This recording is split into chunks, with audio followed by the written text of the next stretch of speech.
Okay, we should be recording. Yeah, great.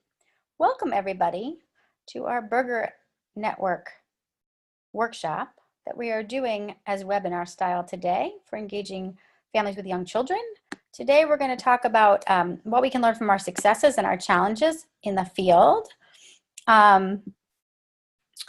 And I'm excited that so many of you are on the call. We have representatives from 5 congregations currently. I think we had 10 register, so we may be joined by other people. But again, we're recording, so in case somebody needs to miss it, we will be able to share the conversation in the future.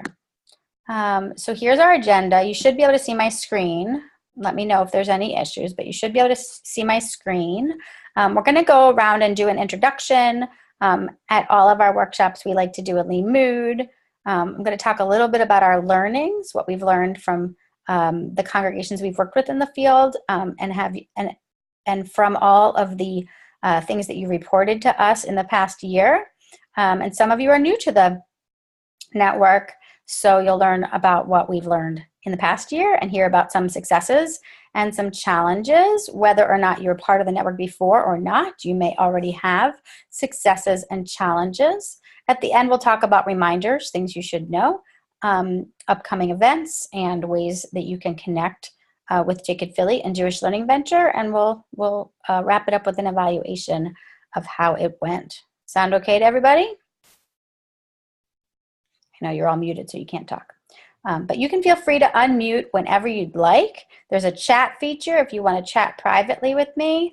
And you will need to unmute when I call on you, or I might unmute you for you. Sound good?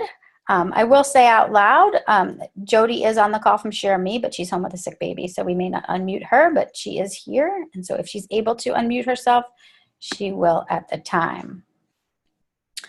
So I like to remind everybody about the Harold and Renee Berger Synagogue Network for Young Families. That's obviously why we're here, but it was established in 2008 by Judge Berger to encourage and support congregations interested in developing and implementing significant systemic approaches. So we'll talk about that, to attract and engage Jewish families with young children to their congregation and Jewish life. So I want to talk specifically, hi Rivka.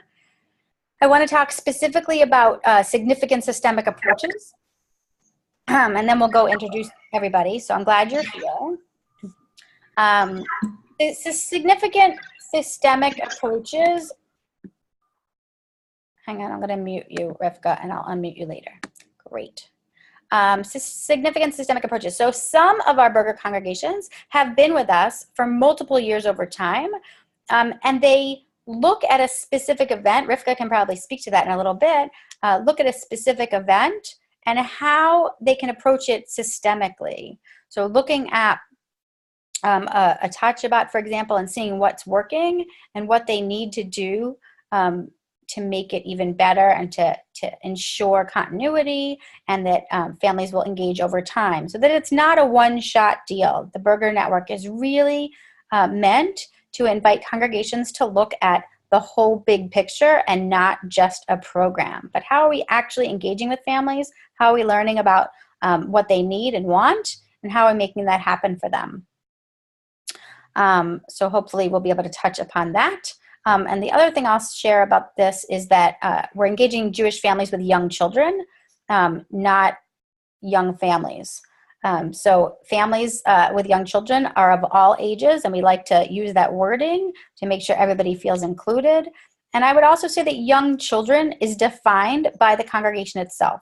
So a congregation without a preschool may be looking at a different population than a congregation with a preschool.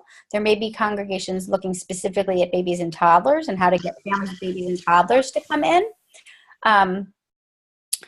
And that might be different than school-age children. So we don't define what families with young children means. You get to do that on your own, and we can talk about that along the way. Okay, looks like Barbara joined us. Great. So, so we're going to move along.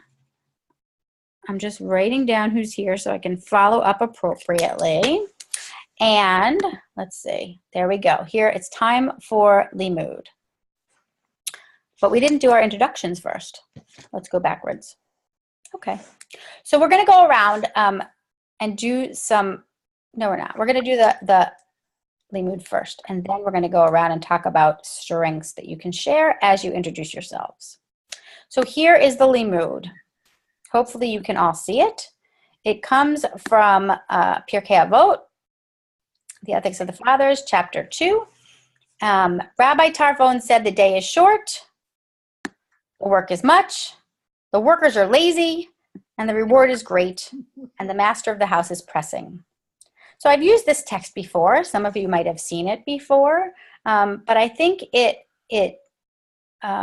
invites us to really, really think about our family engagement opportunities in our congregation. So think about it for a minute. Look at the questions below. The first question says, what does this text say about the work of engaging families? And I'd love to hear some of your thoughts. So if you have one, you can unmute yourself and let me know what you think before I share what I think.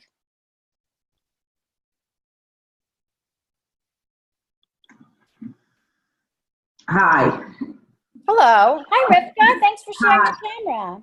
Everybody can see Rivka. Rivka, introduce yourself. Hi, I'm Rivka Jarish from Mishkan Shalom.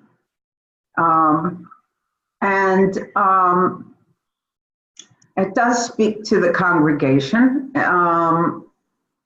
because we feel the press of the day being short, that there's a little time to get things done. And we do want to educate in all Jewish ways. And the families are ambivalent. I wouldn't say lazy, but lazy might be like ambivalent in some ways.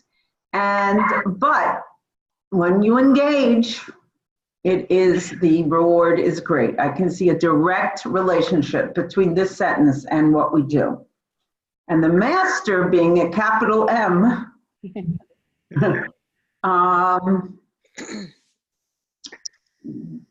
Judaism is the one calling to us, pressing us, God and Judaism.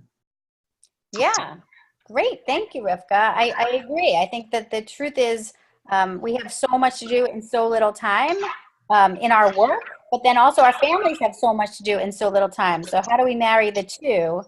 So it's an interesting take on it. Barbara, do you want to share? Yeah, so hi, everyone. So I don't think that the workers, I agree the day is short and the work is much. I don't agree that the workers are lazy. I agree with Rivka. They've just got a lot on our plate. And I think that means that we have to put our fingers on the pulse as succinctly as we can and provide offerings that are meaningful. So we have to know our audience as best as we can. And, you know, we have a very short window to get their attention. You know, we have a very short amount of time, you know, allotted in front of them. So, you know, we've got to try to make our offerings as meaningful as we possibly can and respectful of their time and our workers' time. Because they're not lazy. They're just, you know, their plate is full. The plates are always full. That's right. Yeah. So Barbara, for anybody who doesn't know, Barbara is the educational director at Or Hadash. Yes. Hi. Sorry about that. Yeah. Okay. That's great. Anybody else have a totally different thought? Yeah. I don't know how to turn my video on. Yeah, me neither. But your video. No, you're on, Barbara. We see you. Yeah, Barbara. You see me? Oh no. Yeah. Barbara, we see you. All right. Well, Jennifer's trying. She might. Oh, you know what? Let me see. Maybe. How do I? Nope, I don't know. All right. Well, why don't you just share your thoughts and we'll work on that. Yeah. So my name is Jennifer Kolodner. I'm the director at Jewish Children's Folk Shul. And I would say that, you know, certainly there's a lot going on. We are a co-op. And so we're a little bit different maybe than some of the other organizations. And so this this question about the workers are lazy, it's not so much laziness as it's very hard to motivate people in a cooperative organization to pitch in and do their part, even though when they sign up, they know that it's a co-op and that we really require everybody to do their piece. It's very challenging to walk that line between encouraging people to pitch in and roll up their sleeves and do, and feel like you are possibly going to alienate people by making them feel like they're not doing enough. So that's a challenge. Is the balance, yeah, it's a real balance. I would also say that the master of the house could be a lot of different things, and could be the needs of the greater Jewish community. That really we're talking about our constituents, our members want to provide Jewish education to their kids, and they only have these children, they only have them for these years, and so the master is kind of time, and time is always pressed and pressing. Time is always a challenge. It is true. So it's interesting because some of you were talking about, we're using the workers are lazy as the families themselves, not that, and nobody's agreeing that it's laziness, but just time challenged maybe. And the second question underneath is, in the community, who are the workers? So I always look at this text as like the volunteers are lazy. It's hard to get the volunteers to help. But most of you were looking at it from a different perspective, so that's interesting. So in your community, who are the workers? So Jennifer is saying that in her community, the worker, it's a co-op, so the families are the workers in some cases, right? In addition, yes, in addition to the staff Right. and the board, but our board is all a volunteer board. And so we've got a very small number of staff, but a very large number of potential workers. Yeah. So does anybody else want to talk about who their workers are? I think young families are a unique breed. They're a different species, because I agree that we can't call them lazy, and I agree with the problem with the time commitments. But the other part is that these families are new at what they're doing. This is the first time they're dealing with young children. So they're not experienced people. And then the problem with the workers is that the people who tend to have the time are people who've been through that child rearing part of young children, but sometimes they're so far removed from it, for example, our board or our administration, that they don't feel that immediacy of the needs of the young families. And that's where we have a disconnect. That's a big challenge. Right. So if we look at when we get to looking at our strengths, we really need to think about that, right? How do we connect the whole congregation to the families that we're looking at? Because it's not just a subset of your congregation, it's trying to engage the family into your community. Eileen, do you want to just introduce yourself so everybody knows who you are and where you're from? Oh, yes. I'm Eileen Coopersmith. I'm at Or Hadash. I'm on the school committee, and also I'm teaching GON. Yeah, she wears multiple hats. That's awesome.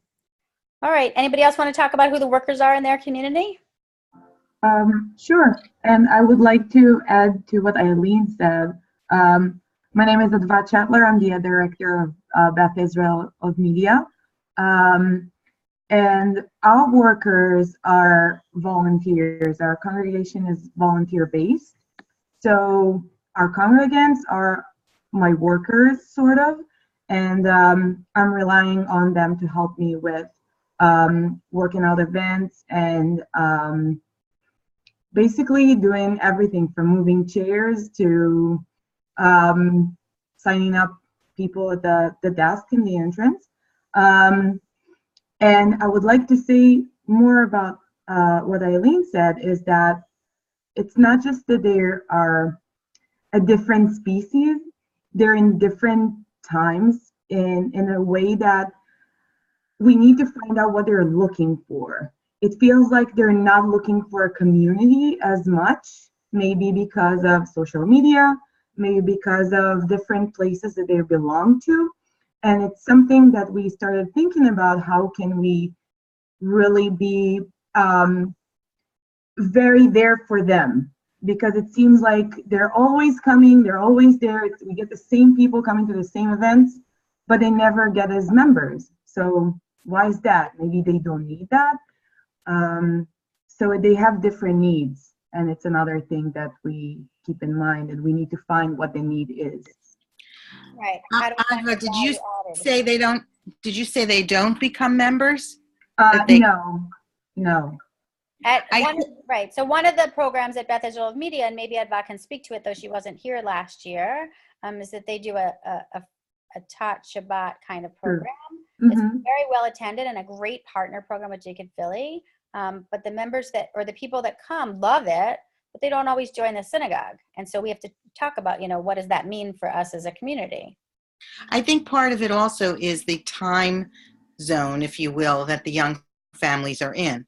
I think people come when their children are young, and we see them becoming members, hopefully, later. Right.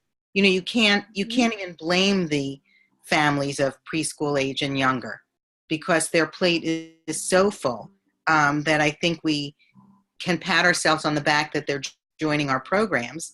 And then we've seen in some cases, not as big a rush as we would like, but people who've hung around for 2 years, maybe 3 years, and now they're joining. It's true. It's true. So We've seen that a lot. this is Jennifer. You're reminding me of something that was actually my experience.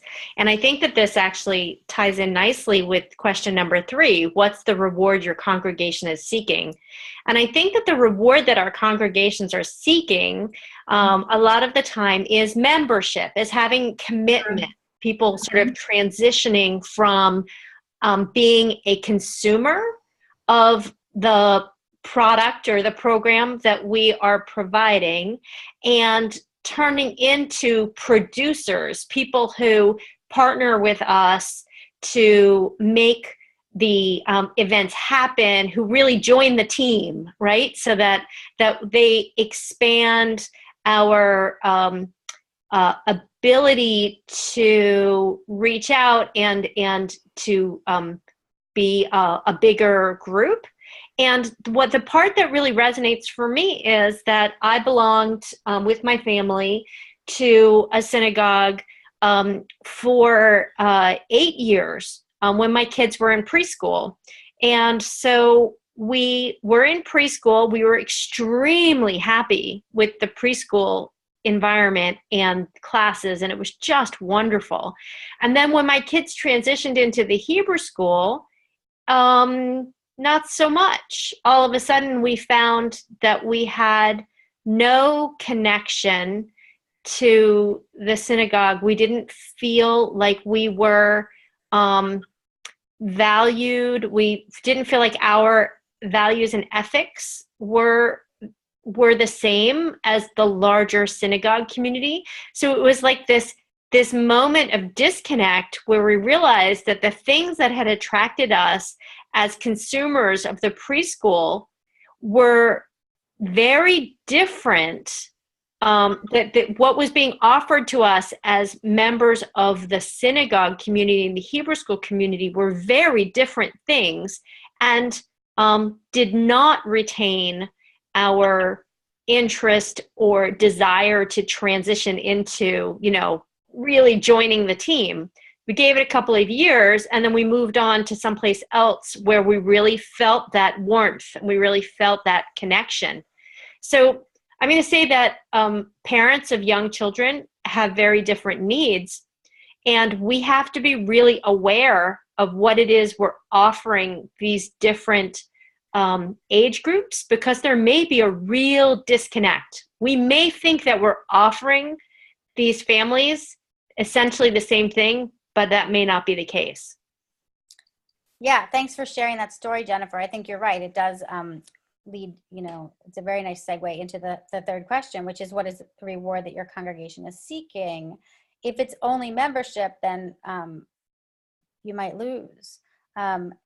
Yes, we should offer programming and opportunities and connections for families with young children to go from the preschool age into the school age, and provide opportunities to bridge between one to the other so you don't lose them, and recognize that what worked when their kids were 4 or 3 might be totally different than what they need when they're 7 or 8. And as Eileen said, they're new parents. If this is their first child, they don't even know what that is yet.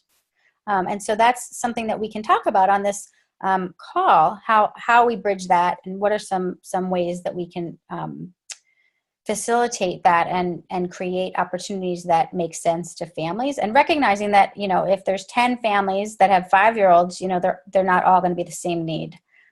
So it's a challenge. So anybody else want to talk about the reward that your congregation is seeking other than membership?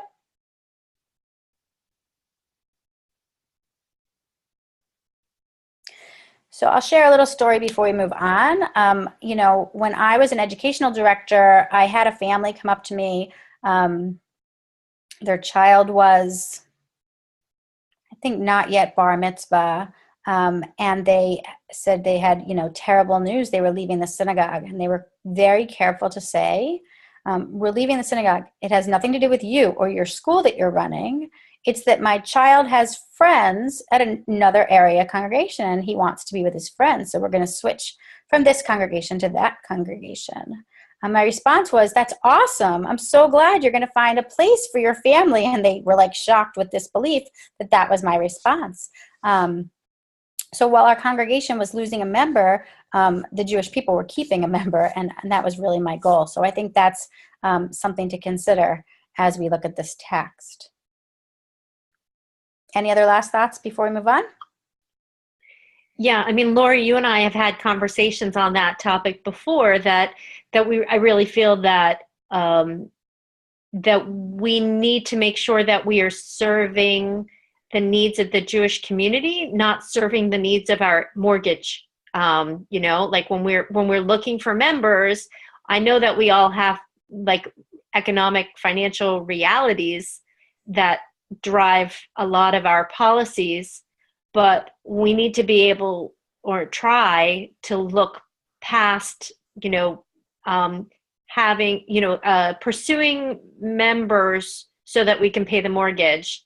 And we should be pursuing members of the greater Jewish community so that the community thrives. And that perspective may lead to a very different action at times.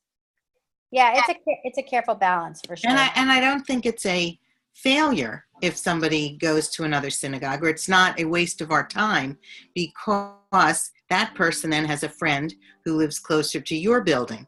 And that's right. Or they say, oh, I've been here, you should try this place. So I think the goal of this, what I see the value in these activities that we're doing, outreach into the community, is to get our name on people's lips. And in a positive light. Right. Oh, yes, of course, in a positive way.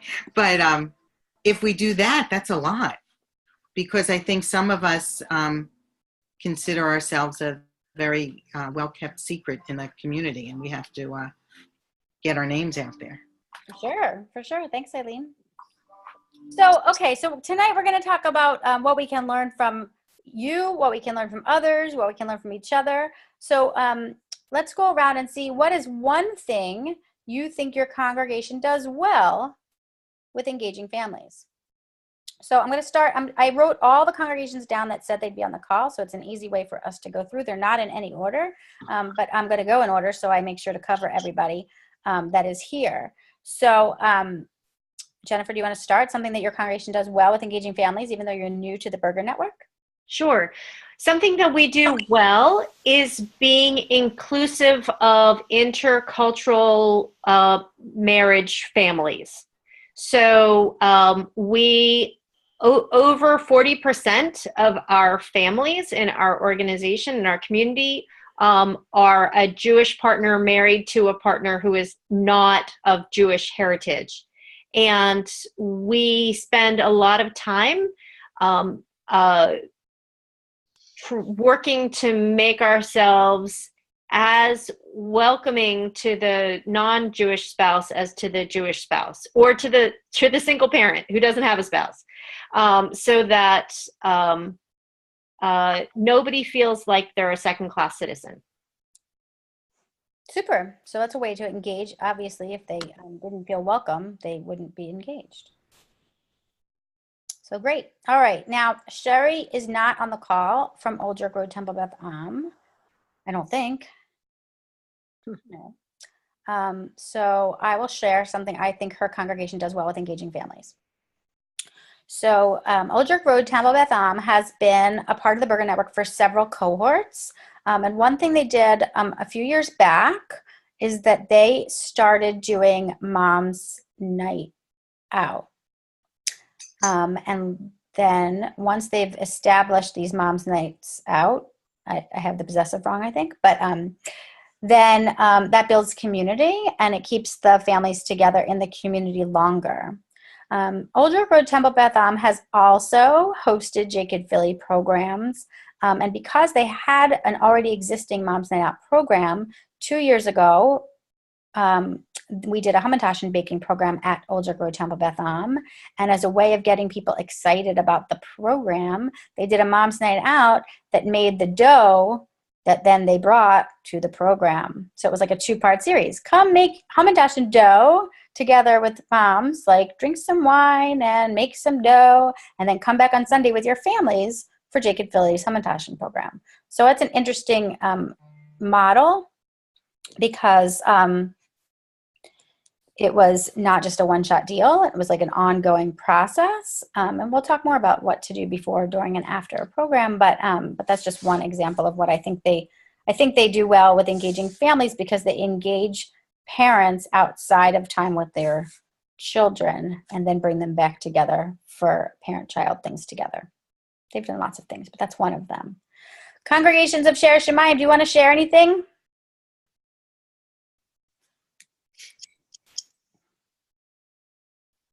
They're going to unmute themselves, or maybe I'll unmute them.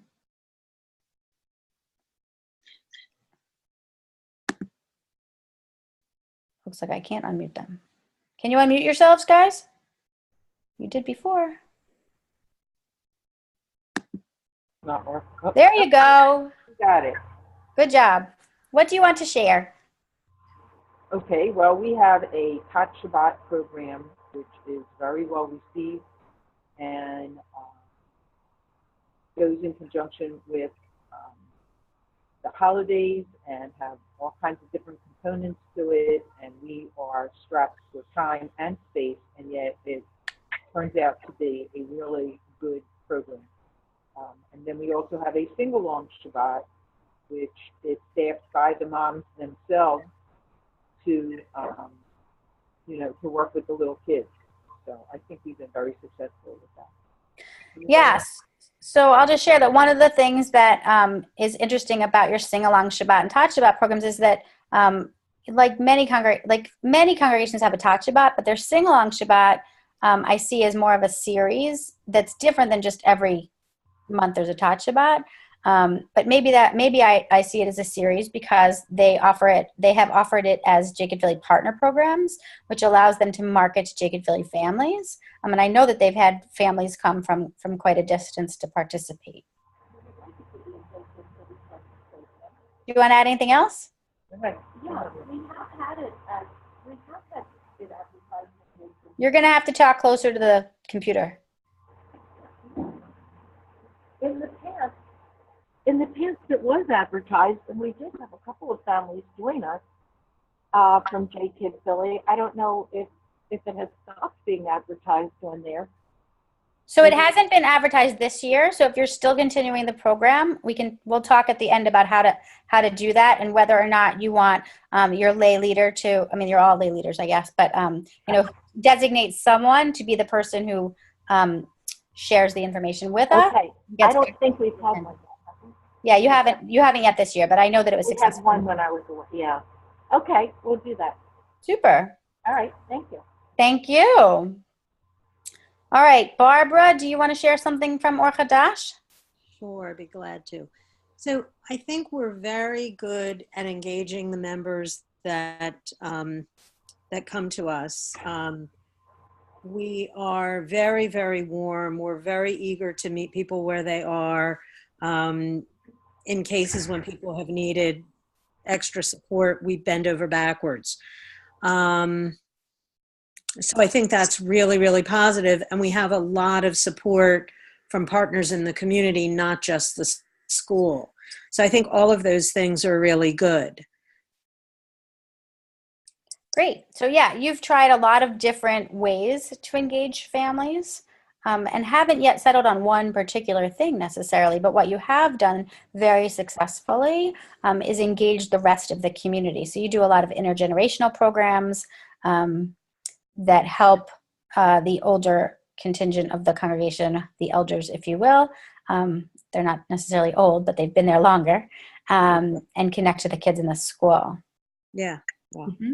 And also I'm finding that, and this is good news, I feel, is that when people do come to us and when they do want to be a part of our community, they seem to get active and they seem to enjoy what we have to offer. So it seems like if people are, I don't know, this sounds so elementary, but when they find us and, you know, the fit is good, it seems like it's long-standing. So, you know, I think that that's a good thing. Sure. Thanks. Do you want to add anything, Eileen?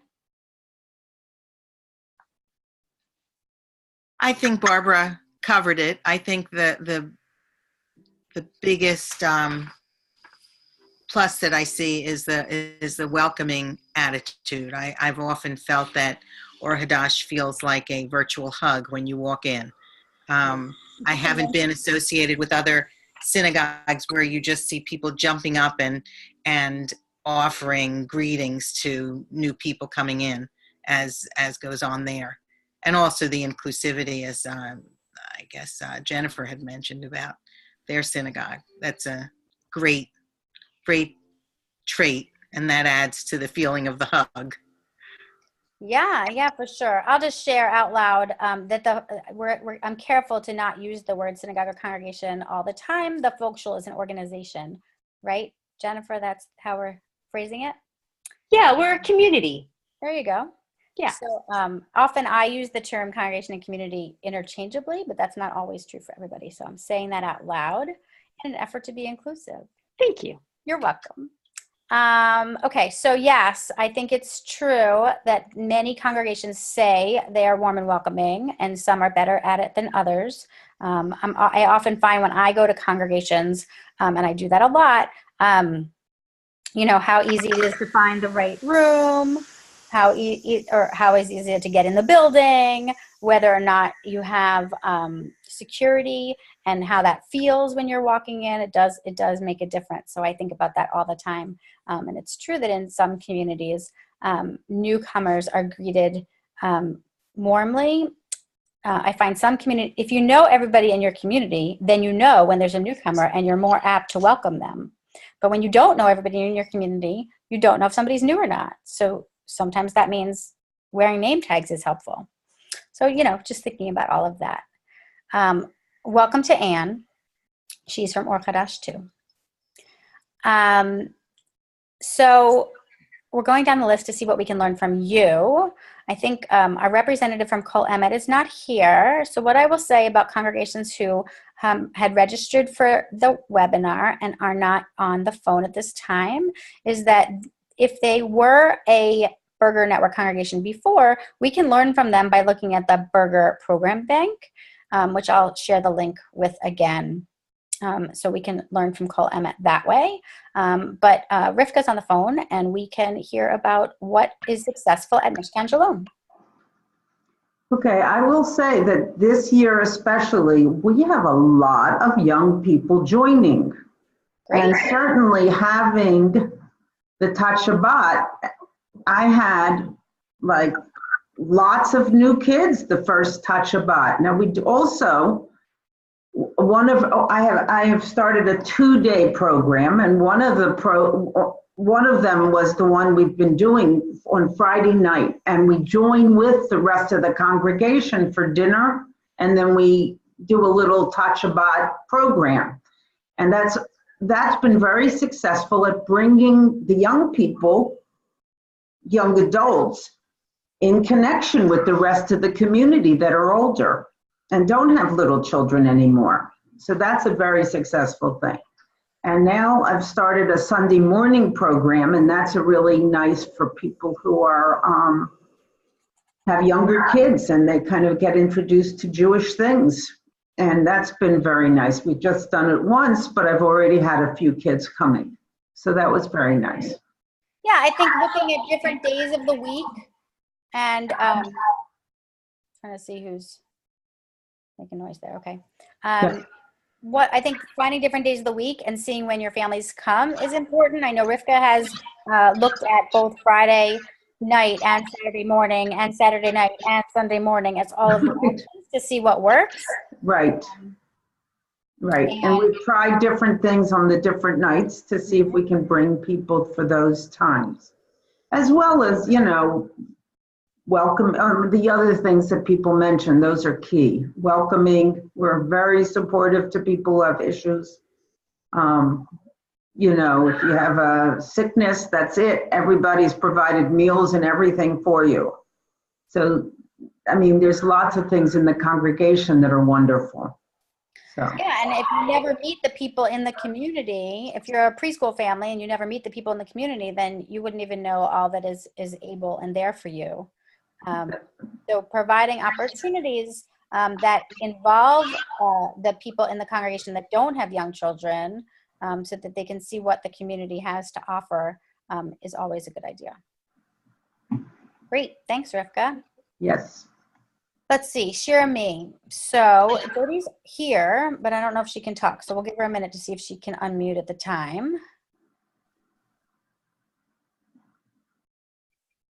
No. So one of the things I will share about Shira Me. Okay. One of the things I'll share about Shira Me is that Shira Me has done also some Touch Shabbots, and so they've already reached out to us. We have a new parent ambassador in Lower Bucks County, so they've already reached out to see if the parent ambassador would come to their Touch Shabbat and whether or not that would be considered a parent ambassador program or a partner program. So that was my dilemma today, and so we could talk about more about what that means. Is it a partner program or is it a parent ambassador program? Really, it's going to be a parent ambassador program at a partner program. But more on that later. So we can learn more about Shira Me from the program bank as well. Beth Elner Tamid is also not here right now. They just did a Blessing of the Animals program this past week and put that on our calendar. So remembering to market your programs with J-Kid Philly is always a smart choice. You may get families coming that didn't know about your congregation before, but are interested in either the program or the day and time worked for them, or the location works for them, or they're new to the area. But we have found over time that J-Kid Philly programs at your congregations allow people to walk in that might not have walked in otherwise. That the J-Kid Philly brand, and we'll talk about that in a little bit, helps people come in. Okay, Advad, do you want to share anything about what's happening at Beth Israel of Media successfully, even though you are new to that role? Sure. With my short experience, I noticed that people step up pretty easily to things. For example, I needed UV lights for something that we did in the Hebrew school, and we got them donated. We needed people to help with the programming, and people showed up and helped do things. So things moving when you need them to be moving. So that's a good thing. You've had a lot of volunteerism, it sounds like. That's great. Yeah. Great. Okay, and Ohav Shalom in Bucks County is not on the call, so we can learn from them through our program bank, and we we'll move on to what we can learn from others. So I looked into seeing what other places in the country could share with us. And so we'll see if this actually works. I think this is going to be a video if it works. Let's see. Looks like it's going to work.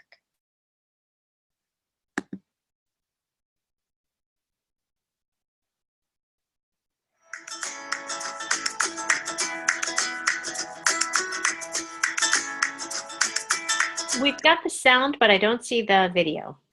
You can't see the video? Today, most parents are looking for... Wait, can you not see it? No. No, we can't see it. I can't see it. Oh, that's terrible. Because it's on my screen. Why can't you see it? Did you click share screen at the bottom? I don't know if it's already. Well, it's already shared. Hmm. Oh, maybe it's a new share? Hold on. Oh, maybe it's a new share. Hold on. I got it.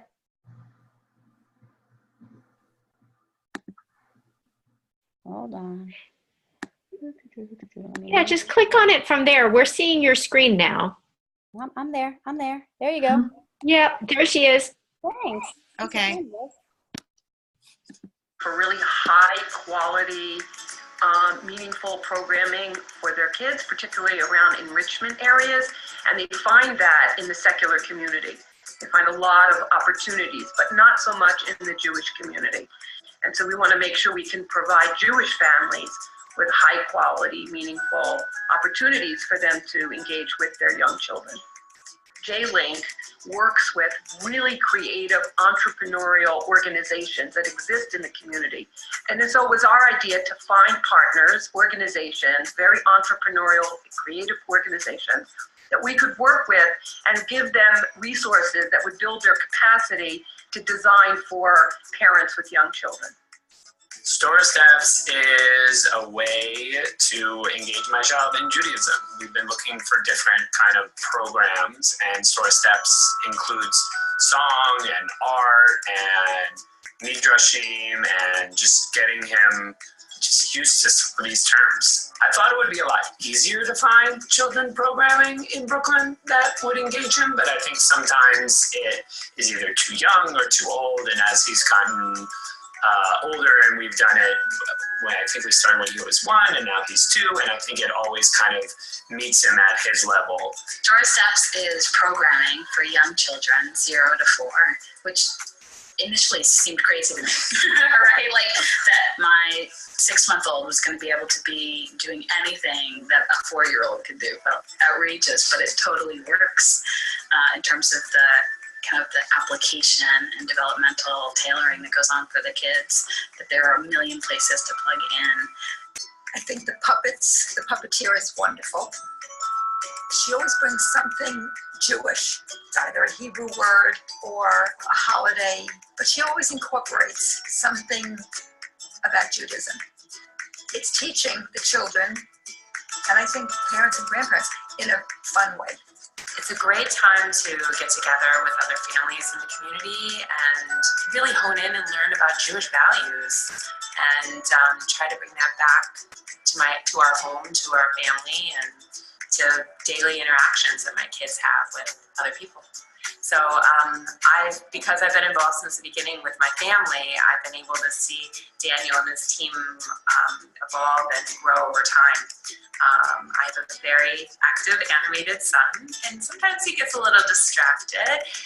And one thing I've seen him learn how to do is, once Jacob starts, getting into other things, if we're in between activities, he'll say, "Jacob," and he'll bring him over and say, "Will you be my helper? Will you help pass this out? Or will you help, count this out for me?" And he engages him, and my son stops what he's doing, and he's engaged, and it's been wonderful. My daughter, Ale, is bilingual, and we speak only Spanish at home. And we got here, and I was talking with Ale in Spanish, and Sean came over, and he just said, "Hola, ¿cómo estás? ¿Cómo te llamas?" And it was so amazing for us as our, a brown Spanish-speaking Jewish family to be able to have our culture and language and personhood recognized, right? That this is a valid way to be here and be Jewish and be part of the community, and that he could meet her kind of on her own terms and make her feel like it could be safe and familiar for her. That was really significant.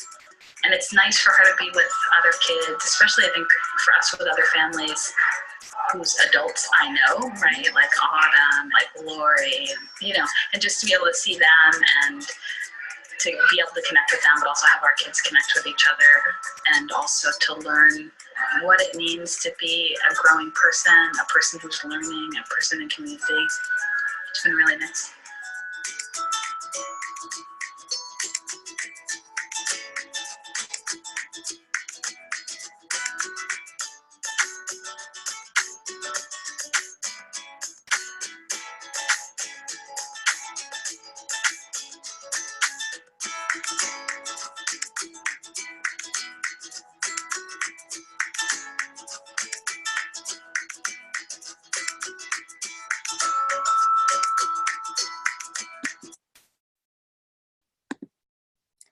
Okay.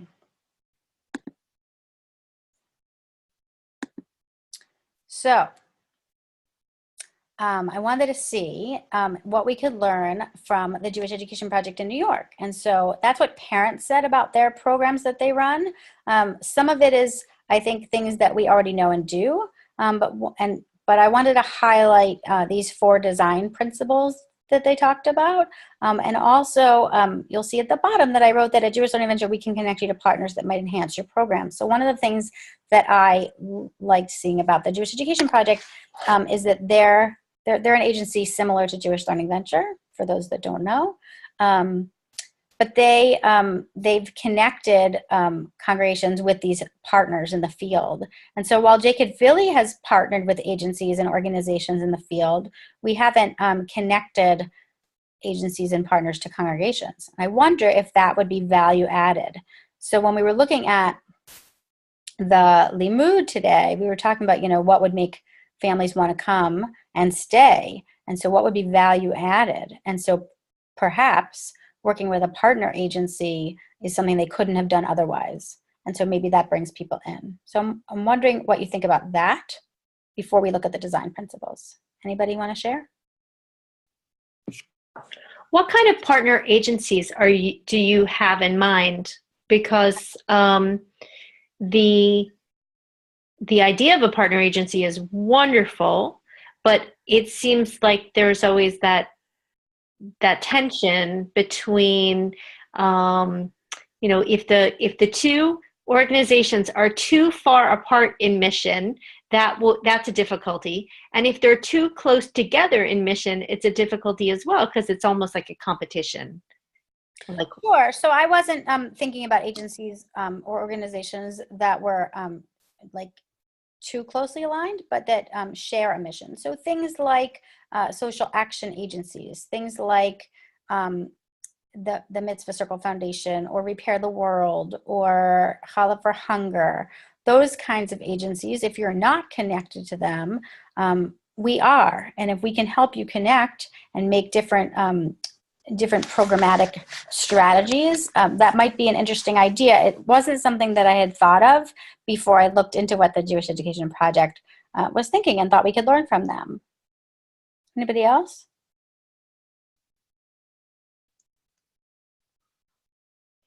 So we'll take a moment and look at these 4 design principles. They talked about empowering parents, supporting parents and children to be equally engaged. So not just a program for children that parents attend, but a program that actually supports them to be equally engaged.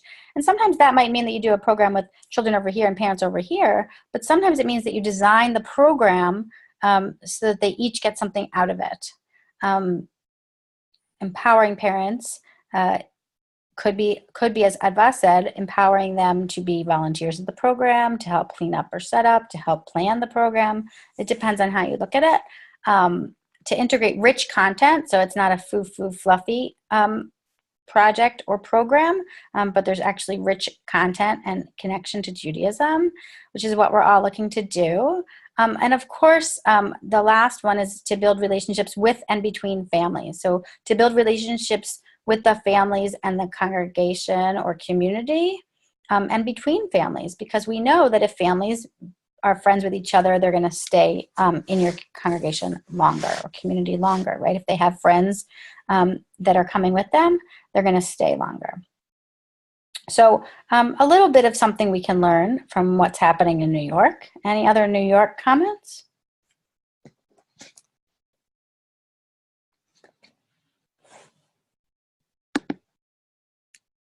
I feel like I'm missing something. Oh, there it is. Okay, just checking. Okay, so what else can we learn? So I looked into, in the past year, what I have noticed with our Berger Network congregations, and that's what you see on your screen now. I have to move all these things over so I can see what I'm talking about. Okay, so the first learning is similar to what the Jewish Education Project was saying, right? That parents and children are together. Many of our congregations offer Berger Network programs that include a parent-child component. So what benefit does that model offer? Anybody want to answer the question? What's good about having parents and children together as opposed to a drop-off program? Well, it's the parent who provides the transportation, who provides the decision to come or not, who provides the word of mouth to their friends. I think the best of all worlds is if you can engage the parent. Right, they have to come anyway, right? Because they have to drop their kid off. The kid's not going to get there all by themselves. And so involving them once they're there is a key to success. It'll help them raise awareness to their friends about what was a good program. And it'll also take what they are doing in your congregation or community home with them. Well, and even if the parent doesn't stay with the child, if the programming is such that it's really just aimed at children, to have something for the parents to do, even just schmooze, is a good idea. Yes, is there coffee ready for the parents that are hanging out? Mm-hmm. And so I was just going to add something that we've been doing over the past couple of years that's been very successful is that we've been growing our adult programming that goes that is at the same time as as class for the students. And so we've got it used to be that when you would walk in, you would see like 10 or 20 adults sitting around, and a lot of them would have like pull out their laptop and they'd be working and drinking coffee. And then we're like, okay, well, that's good. They're coming in, they're not just leaving. So that was like step one. And then step two was we had discussion groups and we had adult ed classes that were going on. And we had some yoga. This year, and in fact, yesterday, we realized that the room that you normally come into was totally quiet. And that's because in one area, we had a social justice group meeting. In one area, we had our adult ed class. In one area, we had Zumba going on. We had probably 5 different programs involving about 40 or so adults yesterday. And so to do it at the same time as when kids are in class seems like it's a really effective thing, but also to make sure that you have some kids like to be physical and some kids like to be more like, intellectually stimulated, like to have a range of activities for the adults as well.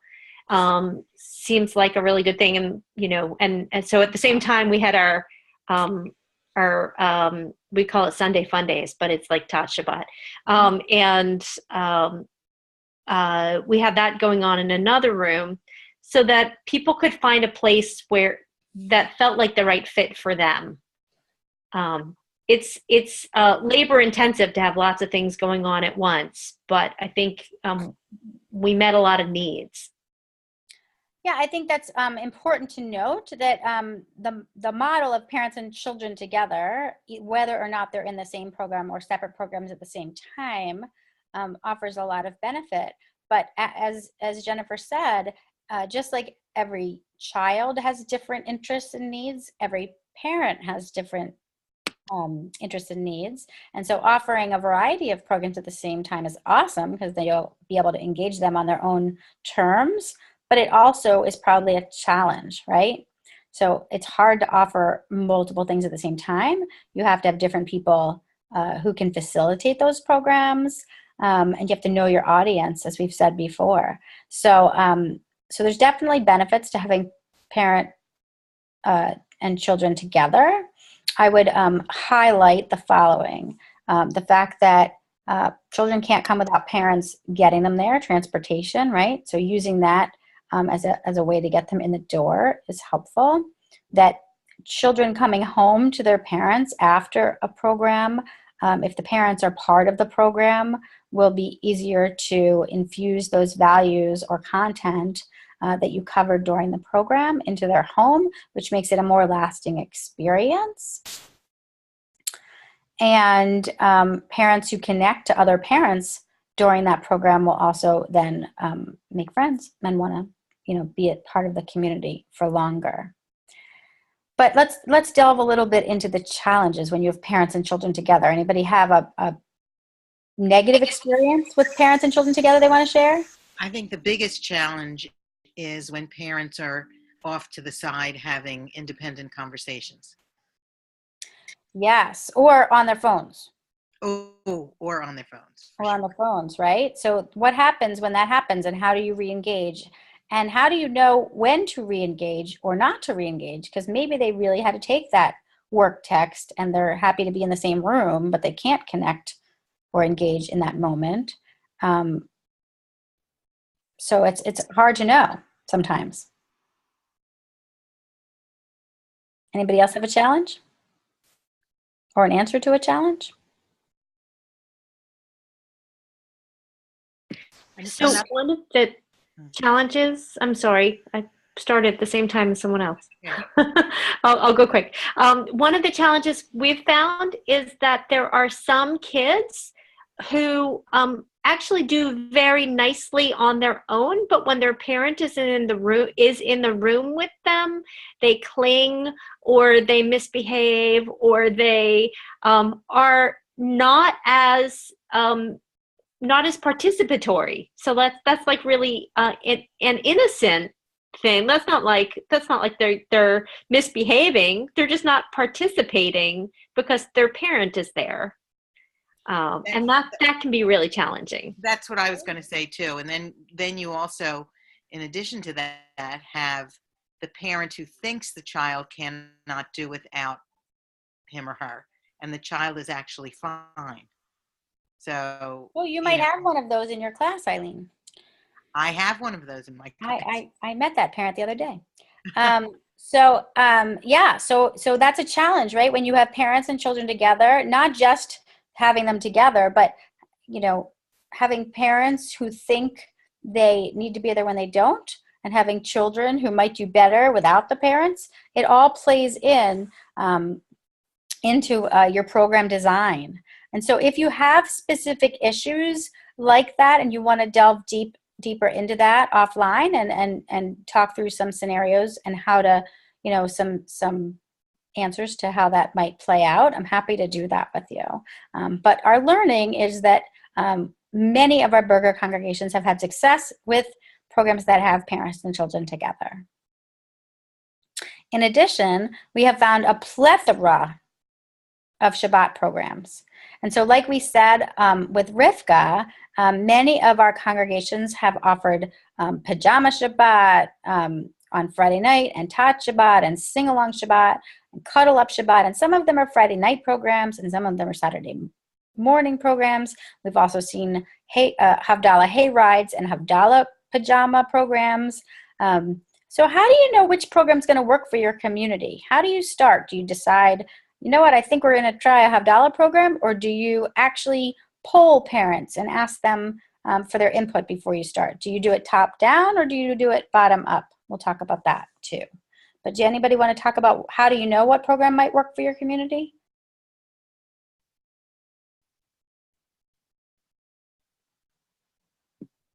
Sometimes you just have to do what you're going to do and then see how it goes and ask people to respond to it.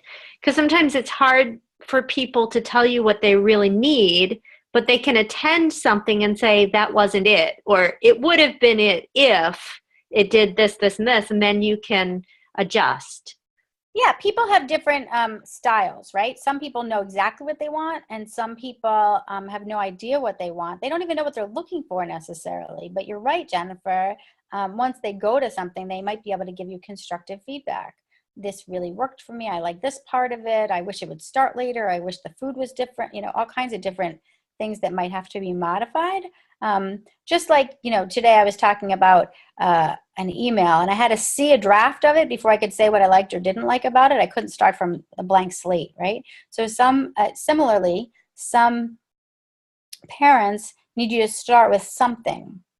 Here's an idea I have, even if it's not the program itself, but here's an idea I have. What do you think about it? But I do think that getting buy-in from key families is helpful to know what might work for your community. But as the second bullet says, how often do you offer the program and when do you need to change it up?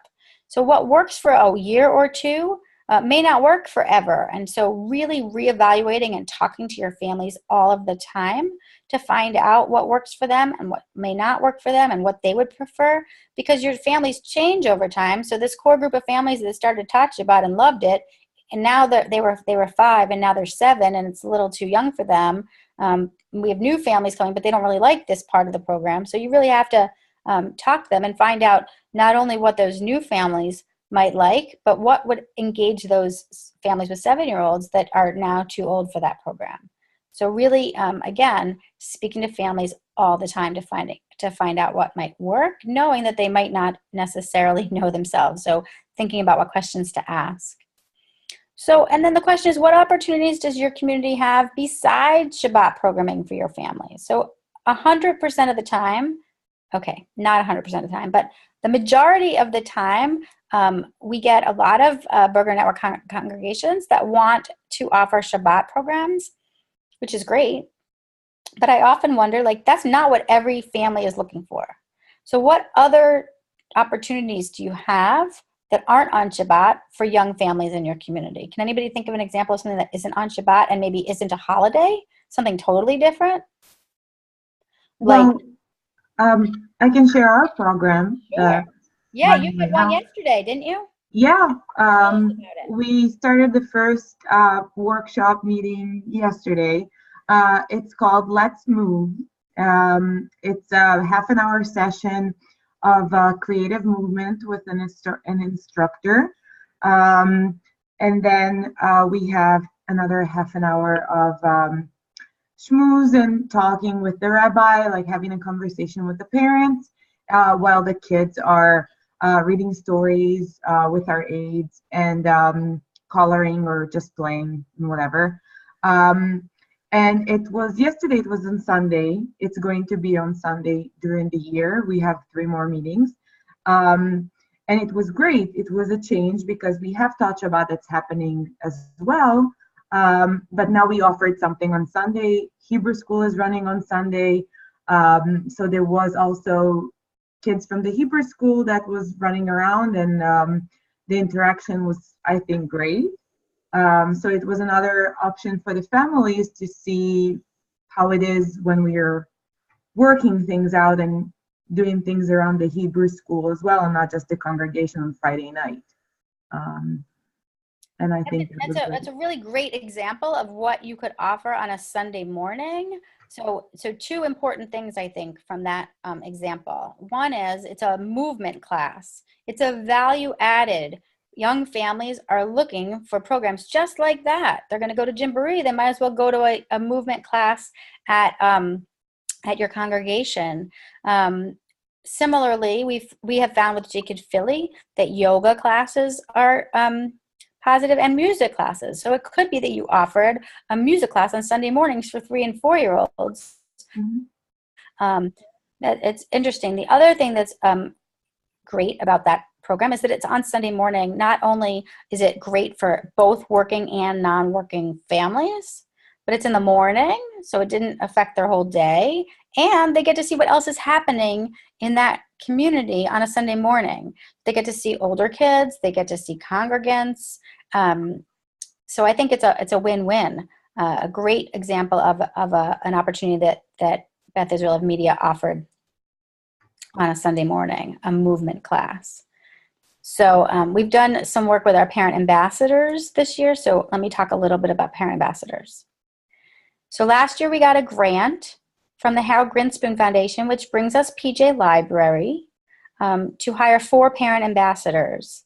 Those were parents that we hired to run Jacob Billy programs on our behalf, 3 to 4 times a month in their own community. So in their own little neighborhood, not all over the county, but just in their neighborhood. Last year we had 4. They were in Lafayette Hill, Center City, Lower Marion, and Doylestown. And we were fortunate enough to receive the grant again for a second year. 3 of the 4 original parent ambassadors are still with us, and we've hired 3 additional ones. If you're following along, 3 plus 3 equals 6, and the grant was for 4 parent ambassadors. So how are we funding the other 2? Our friends at the Jewish Federation of Greater Philadelphia heard about our success, and through their neighborhood community engagement department, through their neighborhoods initiative, they have given us a grant to hire 2 additional parent ambassadors. So now we have a total of 6. And so we've kept Center City and Doylestown. We've moved Lafayette Hill to the Plymouth Meeting area, which is a little bit broader. And we've hired a new parent ambassador in Delaware County, in the Media area, in Lower Bucks County, in the Newtown area, and and the Plymouth Meeting one. So that's a total of 6. I will also share that through a joint grant with the Harold Grinspoon Foundation and the Genesis Group, we have also been fortunate enough to receive a grant to hire 2 additional parent ambassadors that will specifically focus on the Russian-speaking Jewish community. And those parent ambassadors are located in the Jamison area of Bucks County and Huntington Valley. So they're closer together, and they're going to offer programs specifically for Russian-speaking Jews. I bring it up because what we've learned from our parent ambassadors over the course of the year is that whether or not parents are working or not, their number 1 choice for programs are on Sundays. So with Jacob Philly, we never want to offer programs during religious school time. So our programs on Sundays are usually mid-afternoon. But our parent ambassadors who have younger children who aren't yet in religious school on Sunday mornings often offer programs on Sunday mornings. And so just like Beth Israel of Media offered a movement class, we've offered music classes and yoga classes in that context on Sunday mornings with our parent ambassadors. So I'll talk more about parent ambassadors in a little bit because some of you are in the same locations as some of our parent ambassadors. And as I said before, that invites some nice collaborations. Anybody else have an opportunity that your community does besides Shabbat programming for young families?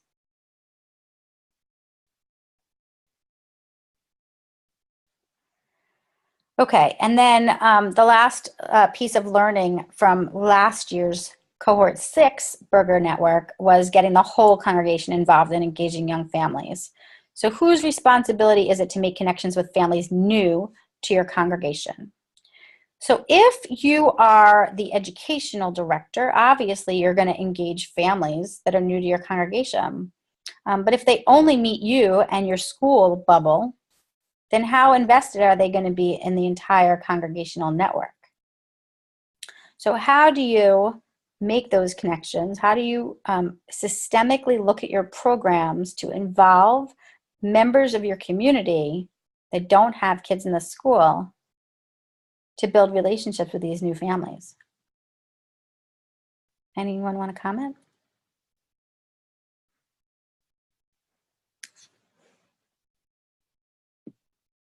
One of the things that we've found is that if you can get your adult community to think broadly about what that experience is like when you're a parent with young kids, and sort of maybe think of themselves almost as like extra grandparents, that they have, they can make connections with those families and, add another layer of warmth to, that's if they're interested in doing that. I'm sure that's personality driven, but. Yeah, I mean, we've talked a lot at the agency about adopting a grandparent or finding special friends. We have a vibrant grandparent committee with Jacob Philly that has thought a lot about how to connect families that don't have grandparents in the area. And so you could do that in your own community, match congregants with families in the school to build community that way. Anybody else have a comment, thought? Something to think about. All right, we'll move on. So now we're looking at from the field successes. So specifically focusing on successes, I wanted to share this article. So I'm going to share it and then I'll send it out later. We're not going to read the whole thing, but I'm going to show it with you. That means I have to do a new share. Here we go. Where did it go?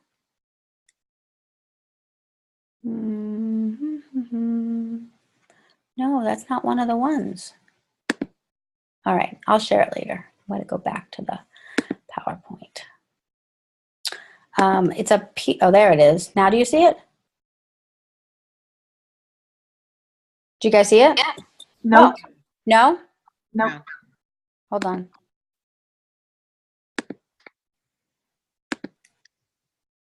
Now you see it. Nope. No? No. That's I don't crazy. see it. Do other people see it? No. I'm I sure see the presentation still. All right, so what I will share in a second, this is an article that I will share out. It's how PJ Library helped a congregation engage families with young children. So it's a PJ Library example. But let me go back to my PowerPoint. There we go. Now you can see my PowerPoint, yes? Yes. Okay. So that's using PJ Library. I'll share the article later, but it's an interesting article, a blog from the United Union for Reform Judaism about how PJ Library has connected. And so what I'll say is PJ Library can connect with your congregation. If you're a PJ Library goes to school, you already know the benefits of PJ Library. If you should all have PJ Library subscription forms in your congregations or communities. If you don't, I'm happy to get them for you. Anybody with children, PJ Libraries for kids 6 months old through age 8. And then we have our program called PJ Our Way, which is for 8.5 to 11-year-olds. They've changed it from 9 to 8.5. So it's seamless from PJ Library to PJ Our Way. And so there are a lot of different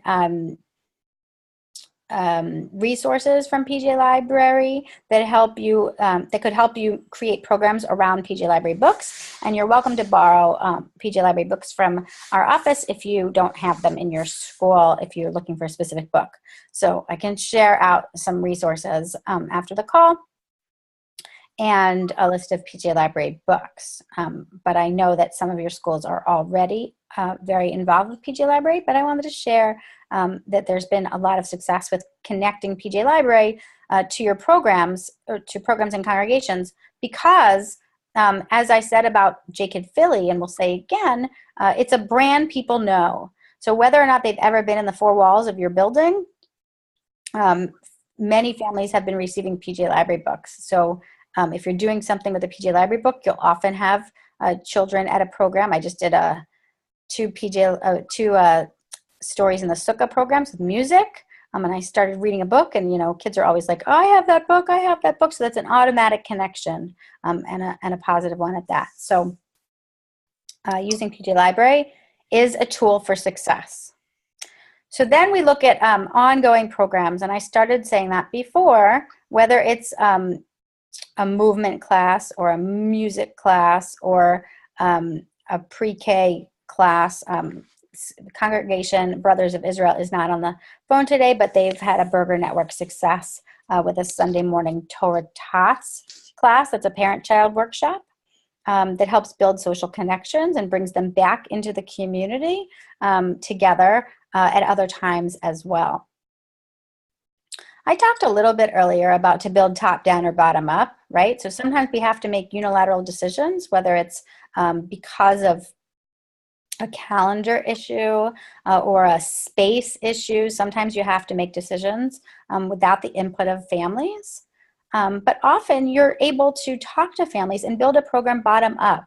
You might have a family that says, you know, I'm really interested in, I don't know, Krav Maga. And I'm wondering if you can help me with Krav Maga. And you could hire a Krav Maga. You could talk to other families, see if they're interested, and get a Krav Maga instructor to come maybe even after Sunday school, right, for families. And maybe it's for kids 3 to 8. I'm making it all up. But really taking an idea from a family and garnering interest and building it together from the bottom up. You want to design programs they will flip over, and there's the FLIP acronym there. Fun, has to be fun, low barrier, so inclusive and accessible, and participatory. So low barrier, what I'll say about low barrier is we often want our programs to have Jewish content, and recognizing that not everyone coming into your building was either born Jewish or isn't Jewish, or has no idea what you're talking about when you say lulav and etrog. So really putting a description in your marketing materials about what you're going to be covering, and making sure to say things, both if you're using a Hebrew term, both in Hebrew and in English. I was reminded last week I was writing a blurb for my Jacob Philly weekly email, and I was talking about being in a sukkah. And I try to have many people read my blurbs before they go out. And somebody said, maybe somebody reading this won't know what a sukkah is. So we had to put a little thing that said, a sukkah is a temporary structure, you know, blah, blah, blah, blah, blah. But really thinking about the terms that you use in your programs when you're adding rich content sometimes needs to be shared in a low barrier way. Low barrier can also mean low cost. So cost is not a barrier for people. That it's accessible, so that anybody that has a physical handicap or need will be able to attend. And of course, participatory. You want everybody to participate. So how do you get everybody to participate? It might mean that you structure your program to include the interests of all the people in the room. That now you don't always know what the interest of everybody in the room is, but if you provide a variety of activities, then more people will be able to get involved. So some of it might be music, and some of it might be art, and some of it might be building, and really thinking about all the different learning styles. And when you're designing a program, making sure that you're not just catering to one of those styles will allow more people to flip over your programs. Thoughts on that?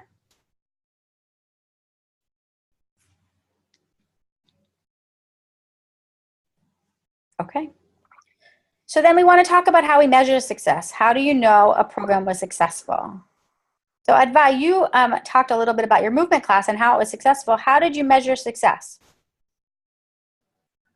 I think the feedback from the parents after the program, and also emails that I got, people were really excited, said that they had lots of fun with their kids, and it was great. So I think that's a success for me.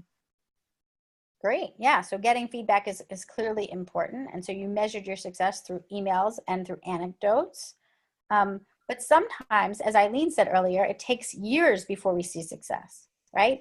We have to be engaging and inviting and welcoming to families, whether or not they come 100 times or whether or not they come once, so that they're able to walk away from our program and our congregation and our community with a positive taste in their mouth, that they want to come back and they want to share with others that they had a positive experience.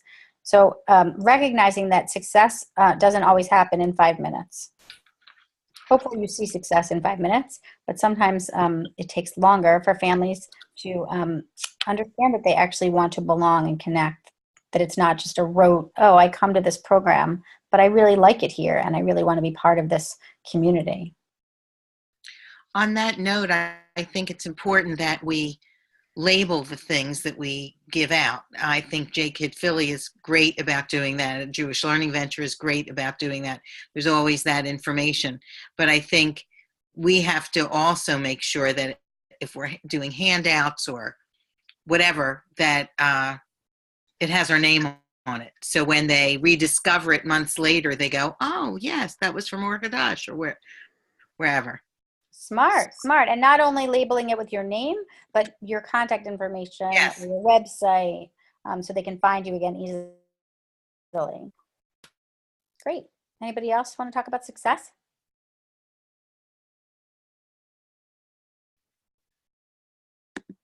Okay, we'll move on. We'll talk a little bit more about success, using tools to ensure success. Sometimes it's hard to think about it as a big picture. I'm often, in my office, we often talk about the fact that I live on the ground. I look at program design. I just want to be in the field doing programs. And while I'm capable about thinking about it in the air, I have to like put my in the air hat on to be able to think about it.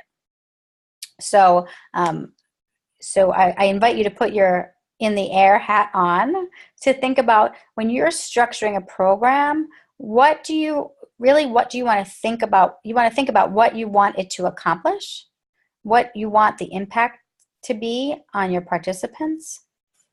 And sometimes using a logic model is the way to do that.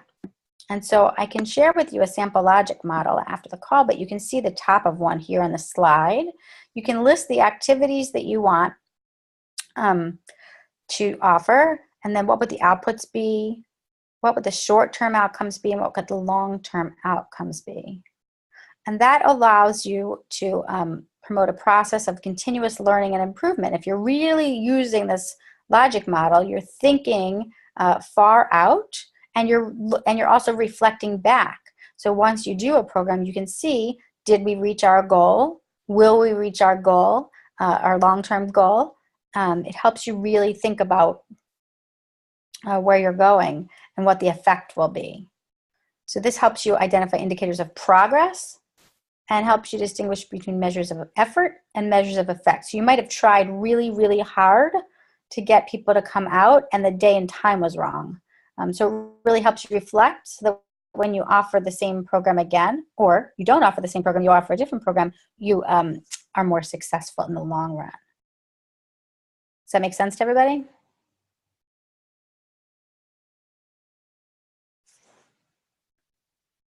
I assume so, since nobody is talking. So yeah, so I will share this sample logic model with you. And as a Berger Network team, you can look to what you're offering with Berger and what those outputs and outcomes will be. I'm happy to talk about it. Yeah. So I wanted to just mention that I really appreciate all of these tools. I'm a PMP certified project manager, and so this is all very near and dear to my heart. Mm-hmm. But I will say that I'm sitting here like having a little mini anxiety attack because I'm thinking to myself, I wish we had had this call before we submitted our proposals. Because I feel like some of the things that you were talking about, especially in terms of the flip model, would have been good for me to think about before I wrote my proposal or the implementation plan, because I'm not sure that I have met all of those things. And so I think part of it is like, designing your program, knowing these things in advance would be a little helpful. So I appreciate that, Jennifer. One of the things I will say is this workshop was originally scheduled for weeks ago. There you go. But, with all the Chagim, I determined that it wouldn't have been well attended. So I pushed it back to after the holidays. But I will say, if you have some tweaks that you want to make to your implementation plan, you can certainly talk to me about that. And that okay, sounds good. All right, so more tools to ensure success. Most of them you're probably familiar with, but in case you're not, Sign Up Genius is a really great tool to get people to sign up for things. Doodle is Sign Up Genius, a really great tool to sign up for either meetings with you or bringing potluck to an event. Happy to talk. You can look it up. I'm going to interrupt you there for a second. And I'm just going to say that Sign Up Genius is the best thing ever. And that we use it at Folkshul for our snack rotation.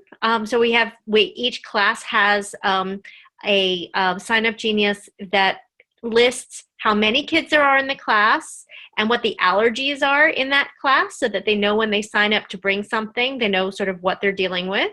And also it allows the teachers to see that every week has been covered.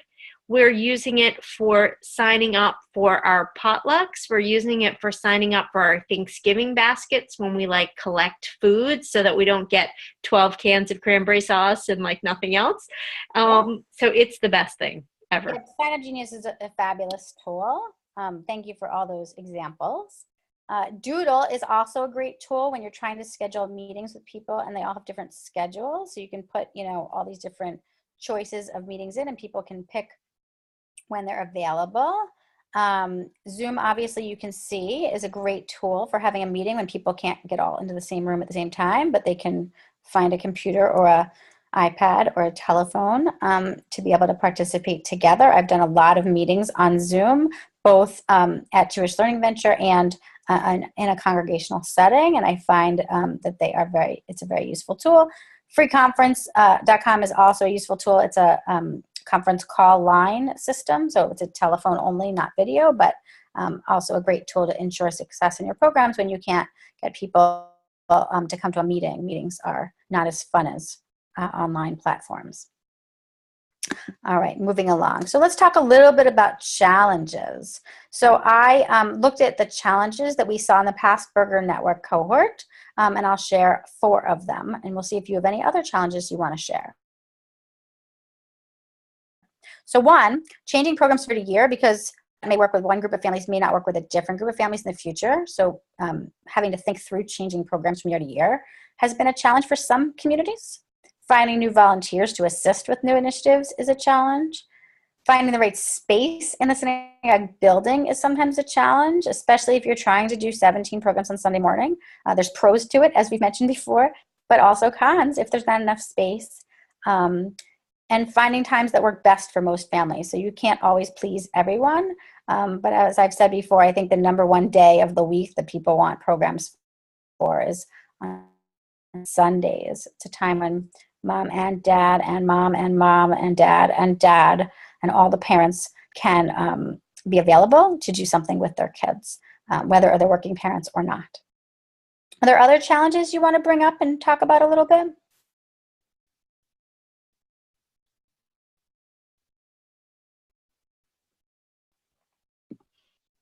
So one of the challenges for our organization is that we have a wide range of different types of people who come in who want different things out of programs. And so it can sometimes be a challenge to find the sort of the sweet spot where everybody's getting something out of it. I think that's one of the things that we're trying to do with our Berger Network program is to sort of address many different sides of the same topic, so that people can get something that was meaningful to them out of the couple of different things that we're offering. But that's kind of a...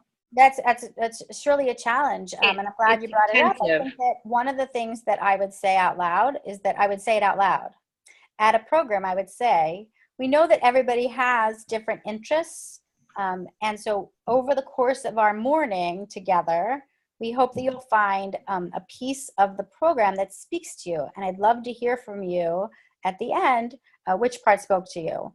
And then think through, some people are very intellectual, and so giving them a handout or giving them some learning to do together would be really, really crucial for them. But some people just want to move. So how do you create opportunities to move together, you know, to move around the room? And some people are artistic or creative and they want to do something creative. So I think sometimes saying it out loud so that people know that you acknowledge that their needs are all different, but that you're trying really hard to find something that speaks to them as a part of your experience is sometimes helpful.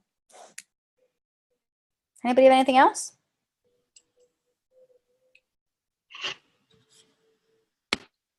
Okay, well, feel free to interrupt as we move on. We're almost at the end. We're going to end a little bit early tonight. But I want to talk about next steps and a little bit about Jacob Philly Partner Programs. So we've talked a lot about the Jacob Philly brand and how Jacob Philly offers marketing support and helps you reach new families. But let's talk about how you offer a Jacob Philly Partner Program, because interestingly, but not surprisingly, we are now finished the Chagim, and I think that one of the things we've noticed is that we have very few partner programs listed on our weekly email, which may be because you were all busy offering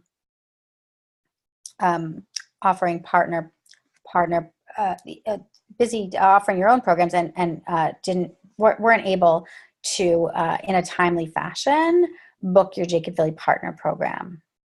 So I'm noticing that in the chat room as I speak, to go back to challenges, that sometimes the challenge is RSVPing and preparing for an unknown number of people. So I'll talk about that for a sec, because I can go back to, Jacob Philly Jacob Philly programs. And when Jacob Philly was launched, this is its 7th year, shockingly. But when it was launched, we offered Jacob Philly programs only in public spaces and never in congregations or Jewish spaces. We wanted it to be very low barrier, and that meant that anybody who was very connected to Jewish community or anybody who was not connected at all to Jewish community would feel on the same ground if we were on a playground or at a bookstore in a secular space. So we spent almost 2 years solely offering programs in public spaces before we decided to enter the 4 walls of a building once our brand was strong.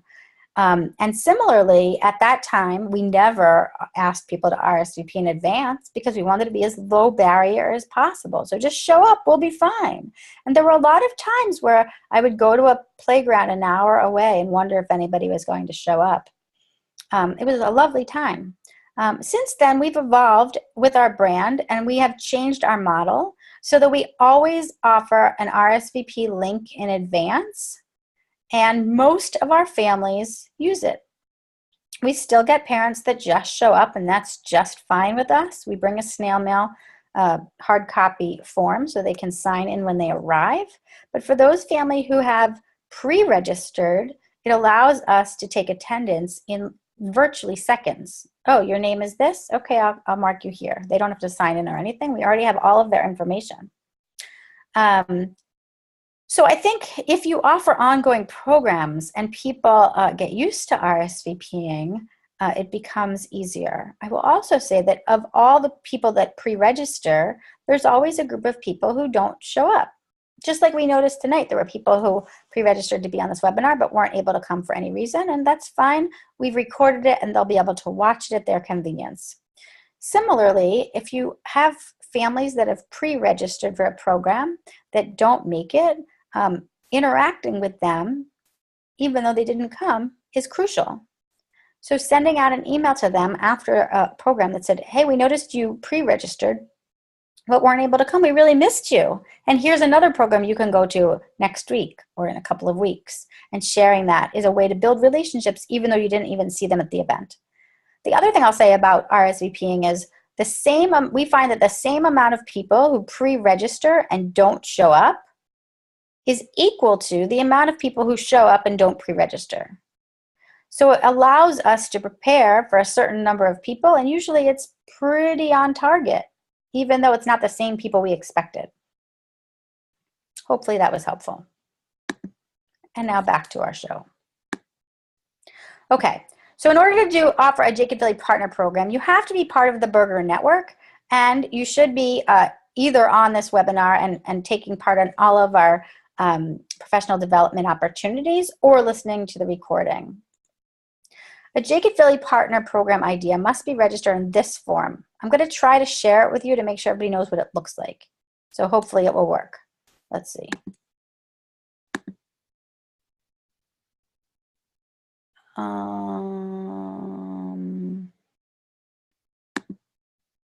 Let's see if that's it.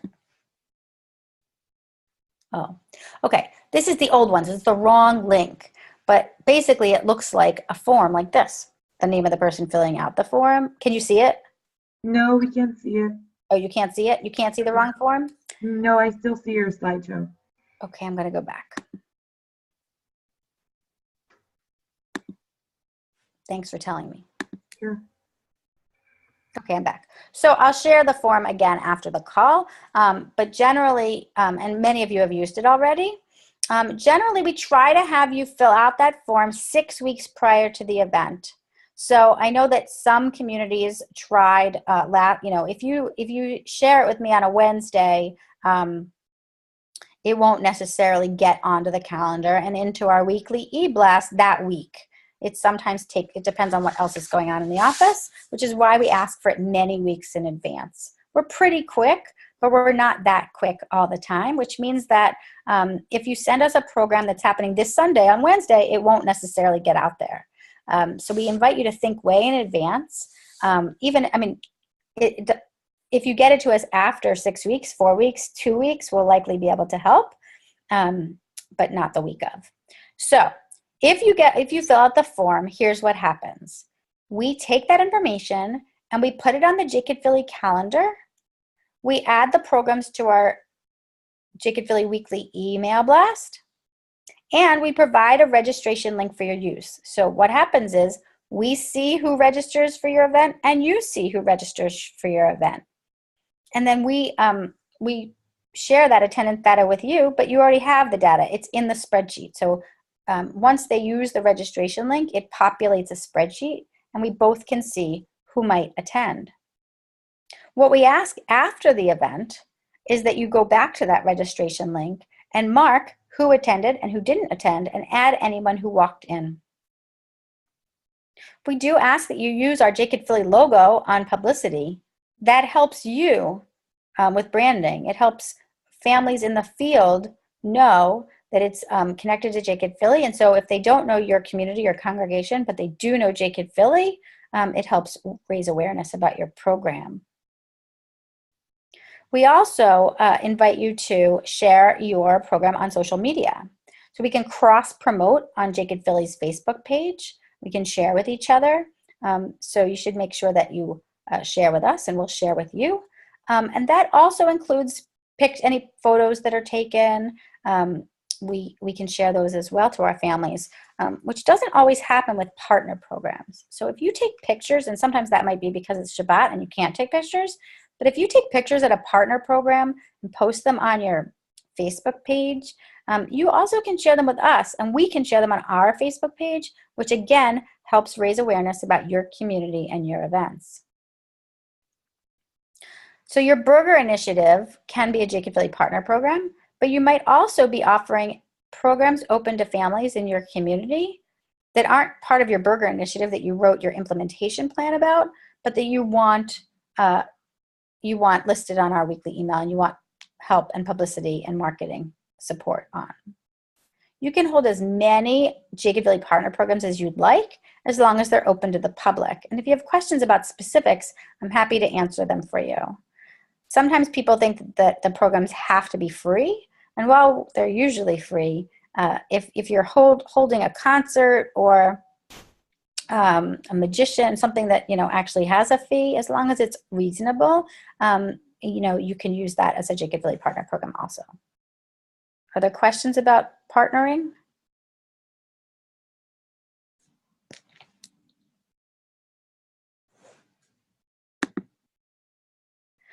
Any other questions? I'll share a little bit that as I said before, we also have parent ambassador programs. So some of you who have parent ambassadors that live near your community or your congregation will be speaking with you about opportunities to partner, either having a Jacob Philly parent ambassador host a program in your community, or a Jacob Philly parent ambassador bringing a group of families to a program that already exists, like a Tat Shabbat or your movement class. So inviting families to come into your program. So if you have questions about who our parent ambassadors are, or where they live, or what they want to do, I'm happy to talk to you offline about that. But we are very, very excited about all of our different parent ambassadors and the way that they can bring new people into your community and into our programs. Anybody else have any questions? Thoughts? So my contact information is here. I can send out the slides in addition to the recording after the call. But I invite you to go to the Berger Network Program Bank, which is, the link will be here. It's also on our Jewish Learning Venture website on our Berger page. But that might invite you to think about what other communities have done or give you new ideas about how to offer successful programs and to look at them from a systemic approach. Any other questions or thoughts? I appreciate all of your participation tonight. To all of your communities that participated, I thank you. And I'm here if you have any questions. Thank you, Lori. Thank you. Have a good night. Thank you. Good night. Thank you, everybody.